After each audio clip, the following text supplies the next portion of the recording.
بسم اللہ الرحمن الرحیم الحمد للہ والسلام علی اہلہا۔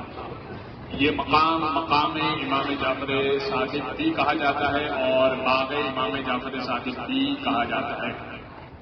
دو ریزنز ہیں اس کو مقام جعفر صادق کہنے کے اور باغ امام جعفر صادق کہنے کی، الگ الگ ریزن ہے۔ یہاں مولا کا باغ تھا جو صدام نے جلا دیا اور مولا کا گھر بھی مولا کا یہاں پر موجود تھا۔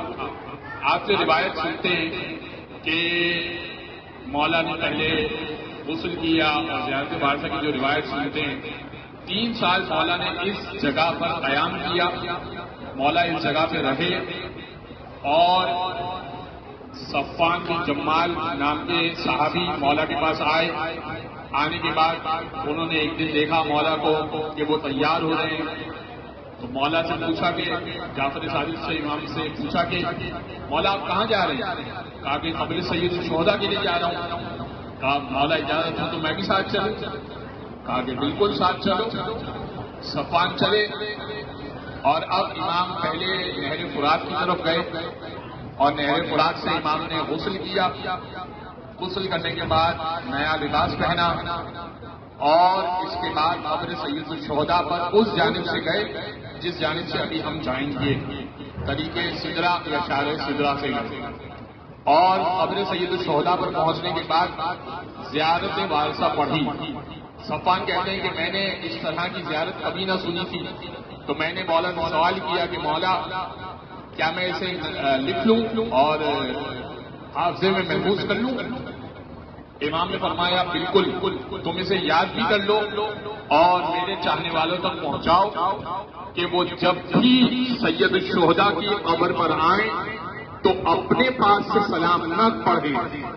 دیکھیں، ہم اگر اپنے پاس سے سلام کریں گے تو اپنی عقل کے مطابق، اپنے مرتبے کے مطابق، اپنی سمجھ کے مطابق سلام کریں گے، لیکن معصوم ہے کمال پر، تو کمال درجے پر ہو کر وہ جس مرتبے کا سلام کرے گا تو وہ سلام کا جملہ یہ ہوگا کہ اے آدم کے وارث آپ پر سلام، اے نوح کے وارث آپ پر سلام، اے ابراہیم کے وارث آپ پر سلام۔ تو یہ مولا نے زیارت تعلیم دی، اس لیے اسے مقام امام جعفر صادق کہا جاتا ہے۔ 3 سال مولا یہاں رہے۔ باغ امام جعفر صادق کہا جاتا ہے، مولا نے یہاں باغ رکھا تھا اس لیے تاکہ اس کی آمدنی سے مولا کا گھر چلتا رہے۔ مولا جو ہے وہ گویا کے کام بھی کیا کرتے تھے۔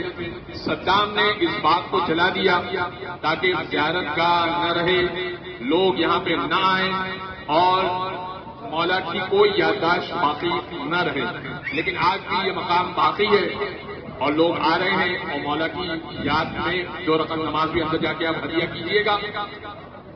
اور حضرات گرامی، ایک اور بات جو مجھے آپ کو متوجہ کرنی ہے، اس کے بعد صدام نے یہ کیا کہ آس پاس بازار بنا دیے گئے۔ ہر زیارت گاہ پہ آپ جائیں گے، ابھی ہم شہزادہ علی اکبر کے پاس جائیں گے، شہزادہ علی اصغر، وہاں پر ہر جگہ پر مقام کف عباس پر ہم گئے، ہر جگہ بازار بنا دیے گئے تاکہ مقام کا مرتبہ کم ہو جائے اور ہم ان چیزوں میں لگ جائیں جو دنیاوی چیزیں ہیں۔ حضرت گرامی، آپ آئے ہیں اب زیارت کرنے کے لیے، زیارت کے مقام کو فراموش نہ کیجیے۔ کون سی ایسی چیزیں جو ہمارے پاکستان میں یا ہمارے وہاں پر وطن میں نہیں میسر ہوتی؟ کون سی ایسی چیزیں جو آپ کو یہاں پر مل رہی ہے وہاں پہ نہیں ملتی؟ تو اس کو چھوڑ دیجیے، توجہ اس جانب کیجیے، آپ سید الشہداء کی بارگاہ میں آئے ہیں۔